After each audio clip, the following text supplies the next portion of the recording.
BRS party ప్రధాన కార్యాలయంలో situation కారణం చేత హరీష్ రావు వస్తున్నారనే ఉద్దేశంతో ఇక్కడికి బీఆర్ఎస్ పార్టీ శ్రేణులు, ఉస్మానియా యూనివర్సిటీ నిరుద్యోగులు కూడా ఇక్కడికి హాజరయ్యారు. ఎందుకు ఇంతమంది ఎత్తున ఈ యొక్క ప్రాంగణానికి రావాల్సి వచ్చింది అనేది అడిగి తెలుసుకునే ప్రయత్నం చేద్దాం.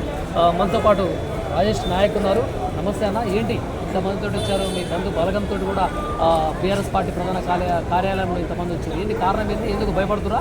దేనికి భయపడతాం అన్న, నిత్యం ఇంతమంది ఉంటాం ఈడ. బీఆర్ఎస్ పార్టీలో దీనికి మించిన వాళ్ళు ఇంకా ఉంటారు. ఇంకా సంక్రాంతి పండుగ నుంచి ఇంకెవరు రాలే, దీనికి ఎక్కువ ఉంటారు ఈడ.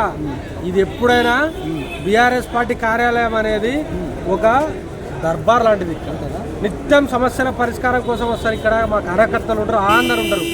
ఇవాళ ఏదో రేవంత్ రెడ్డి తీసుకొచ్చి ఒక డైవర్ట్ పాలిటిక్స్ పట్టుకొచ్చి ఇవాళ వానికి దెబ్బ తగిలితే వీళ్ళకి మందు రాసి ఇవాళ ఏదో చేసే ప్రయత్నం చేస్తాము తప్ప ఏది లేదు. ఉత్తరే దుకాణం. ఇవాళ డైవర్ట్ పాలిటిక్స్ అన్న, ఇవాళ మీరు ఇక్కడి నుంచి అక్కడి వరకు చూడండి, దాదాపుగా 200 ఛానల్ మీడియా ఛానల్ ఇక్కడ ఉన్నాయి. అసలు తెలంగాణ రాష్ట్రంలో మెయిన్ సమస్య ఎక్కడున్నది? బొగ్గు కుంభకోణంలో జరిగిన సమస్య. దాని గురించి మా ఎవ్వరు కవర్ చేయకుండా ఇవాళ ఈడికి వచ్చినాయి. అన్ని ఛానళ్ళు ఈడికి వచ్చినాయి. ఎందుకు వచ్చినాయి? డైవర్ట్ చేయాలి. మొత్తం వ్యవస్థ అంతా బీఆర్ఎస్ పార్టీలో తిరగాలి, హరీష్ రావు చుట్టూ తిరగాలి, కేటీఆర్ చుట్టూ తిరగాలి. ఇవాళ అసలైన ఇష్యూ బయటికి పోవాలని అని చెప్పేసి ఉద్దేశాలు బాగా ఇవాళ తతంగం క్రియేట్ చేస్తున్నాడు రేవంత్ రెడ్డి తప్ప ఏది లేదు. ఇవాళ నీకు స్వయాన వాళ్ళు ఒప్పుకున్నారు కదా అన్న, బట్టి విక్రమార్క అనేటోడే ఒప్పుకున్నాడు. నేను దీనికి సంబంధించిన టెండర్లు మొత్తం క్యాన్సిల్ చేస్తున్నా, నేను ఆర్డర్ ఇచ్చేసిన అన్నాడు. మరి దాంట్లో అవకతవకలు జరగకపోతే, దాంట్లో ఎటువంటి అన్యాయం జరగకపోతే, దాంట్లో కుంభకోణమే జరగకపోతే ఎందుకు క్యాన్సిల్ చేస్తావు? నువ్వు దేనికి క్యాన్సిల్ చేస్తావు? ఇప్పుడు ఏబిఎన్ రాధాకృష్ణ అనేటోడు ఒక వార్త రాయంగానే వీళ్ళు క్యాన్సిల్ చేశారు కదా. సరే, వాని మీదనైనా చర్య తీసుకోవాలి. వీడు తప్పు చేస్తే వీళ్ళన్నా మంత్రి పదవి ఊడబికాలి. మరి ఏం చేయకుండా హరీష్ రావుది ఫోన్ ట్యాపింగ్ అని అది పట్టుకొచ్చే దుకాణం ఈడ మొత్తం ఒక రీల్ ప్లే చేసుడు. ఇదంతా ఎక్కడ తదంగము?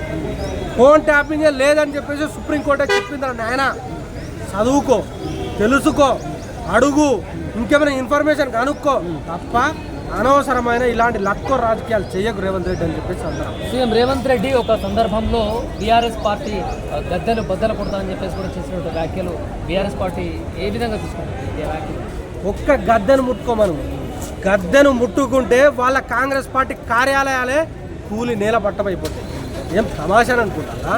బీఆర్ఎస్ పార్టీ అంటే ఏంటిది? తెలంగాణ రాష్ట్రానికి ఒక ఎమోషన్ లాంటిది, తెలంగాణ రాష్ట్రానికి ఒక భావోద్వేగం, తెలంగాణ రాష్ట్రానికి ఒక ఆత్మ లాంటిది, తెలంగాణ రాష్ట్రానికి బౌండరీస్ ఇచ్చిన పార్టీ అది. అలా పార్టీకి సంబంధించిన గద్దెలను నువ్వు గులగొడతా అంటే ఊకుంటాం మేము. 60 లక్షల మంది కార్యకర్తల బలగం ఉన్న పార్టీ ఇది. ఇలాంటి పార్టీకి మీద నువ్వు చేయాలనుకుంటే తస్మాత్ జాగ్రత్త రేవంత్ రెడ్డి. ఏం తమాషనా? ఎవరి కోసం పనిచేస్తావు నువ్వు? ముఖ్యమంత్రి ఉండి ఎవరి కోసం పనిచేస్తావు భయ్? ఇలా టీడీపీ భూస్థాపితం చేసినటువంటి బీఆర్ఎస్ పార్టీని ఖతం చేయాలని మాట్లాడుతాడు. ఇలా అరే ఏ పార్టీలో ఉన్నావురా నాయన నువ్వు? కాంగ్రెస్లో ఉన్నావా, టీడీపీలో ఉన్నావా, బీజేపీలో ఉన్నావా? నువ్వు ఎవరి మనిషివి? ఎవరి కోసం పనిచేస్తావు నువ్వు? టీడీపీకి నీకేం సంబంధం రా బాబు? నువ్వు కాంగ్రెస్ పార్టీలో ఎన్నుకోబడి కాంగ్రెస్ నుంచి ముఖ్యమంత్రి అయితే నువ్వు టీడీపీకి వత్తాస్పాలు కూడా ఎక్కడిది? కాంగ్రెస్ పార్టీ నాయకులు దీని గురించి ఆలోచించాలి. కాంగ్రెస్ పార్టీ నాయకులు దీని మీద సమాలోచన చేయాలి. మేము ఒకటే హెచ్చరిస్తూ ఉన్నాము, ఇలాంటి కార్యక్రమాలు మా పార్టీకి సంబంధించిన గద్దెల మీద కానీ, మా పార్టీకి సంబంధించిన రంగు మీద కానీ ఎవడైనా చెయ్యేస్తే తస్మాత్ జాగ్రత్త, ఎవ్వడు కూడా ఉండడు. అయితే మీరేమో ఇలా మాట్లాడుతున్నారు, హైదరాబాద్లో ప్రధానమైనటువంటి ఏరియాలో ఎన్టీఆర్ విగ్రహాలు కూడా పెడతామని చెప్పేసి చెప్తున్నటువంటి వ్యాఖ్యలు ఎలా చూస్తారు? తెలంగాణ రాష్ట్రం ఆవిర్భవించిన ఆంధ్రాకి చెందినటువంటి వ్యక్తి అన్న, ఇగో ఎన్టీఆర్ గారి విగ్రహం పెడితే మేమేం అబ్జెక్ట్ చేయట్లేదు.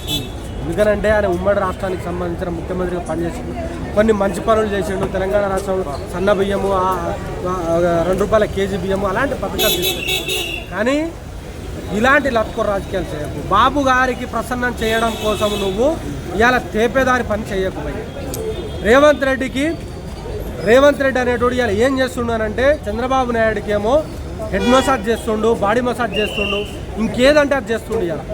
కానీ ఇదెక్కడి కథ అన్న?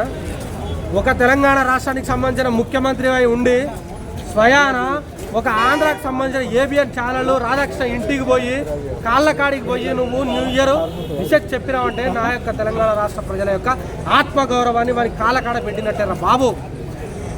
ఇలా ఏం మాట్లాడతాడు రేవంత్ రెడ్డి? ఏమైనా మీ దగ్గరికి ఇష్యూ వస్తే నా దగ్గరికి రండి చర్చిద్దామని అంటాడు. అదే యూట్యూబ్ ఛానళ్ళను బట్టలు కూడా తీసి కొడతా అంటాడు.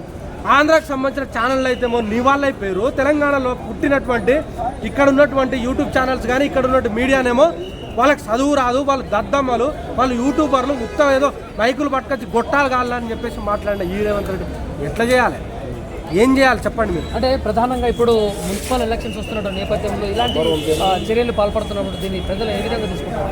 100% ఏదో డైవర్ట్ చేయాలని చూస్తున్నారు తప్ప తెలంగాణ రాష్ట్ర ప్రజలకు ఒక క్లారిటీ వచ్చేసింది. కాంగ్రెస్ ప్రభుత్వం మీద క్లారిటీ ఉంది, కేసీఆర్ గారి మీద క్లారిటీ ఉన్నది.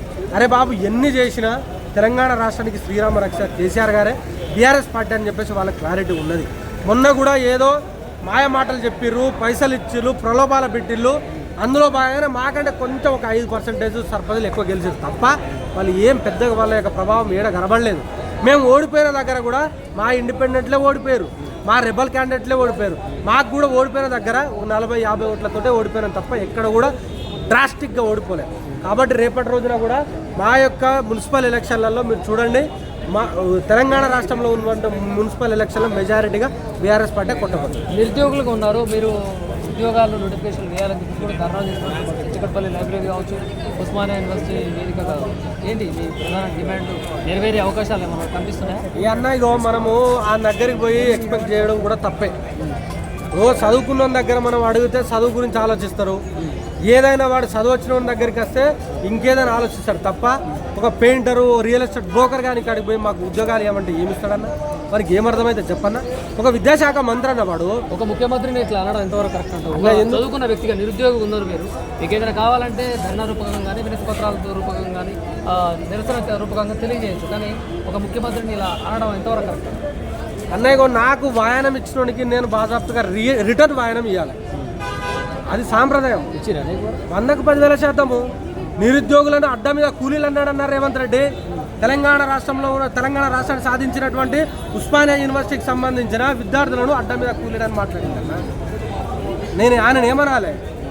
ఇవాళ తెలంగాణ రాష్ట్రానికి సాధించినటువంటి నాటి ముఖ్యమంత్రి అయినటువంటి కేసీఆర్ గారికి తొండలు జొర్రిస్తా అన్నాడు, గుడ్లు తీసి అంటాడు, చెట్టు కట్టేసి ఏలాడదీసి చంపాలన్నాడు, బాయిలో పడేయాలన్నాడు, సముద్రంలో పడేయాలన్నాడు. అట్లాంటి వాడు గా మాటలు మాట్లాడితే నేనేం మాట్లాడాలన్నా? నేనేం మాట్లాడాలి చెప్పండి? ఏం మాట్లాడమంటే సూటికి ఏం చెప్పదు?